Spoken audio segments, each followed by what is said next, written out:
Sinanay po sa Basic Life Support or BLS at First Aid Training ang Barangay Disaster Risk Reduction and Management Council sa mga barangay ng San Jacinto, Pangasinan.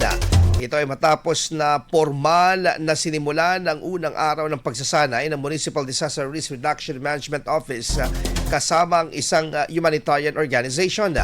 Ayon sa ulat ng MDRRMO San Jacinto, tinuro ang mga kaalaman at praktikal na kasanayan sa mga agarang lunas at life-saving interventions tuwing may emergency at sakuna. Kabilang dito ang pagtugon sa mga insidente gaya ng pagkahimatay, aksidente at iba pang kritikal na sitwasyon.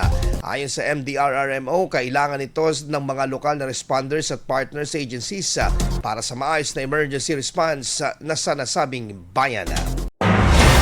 IFM News. IFM News. IFM News.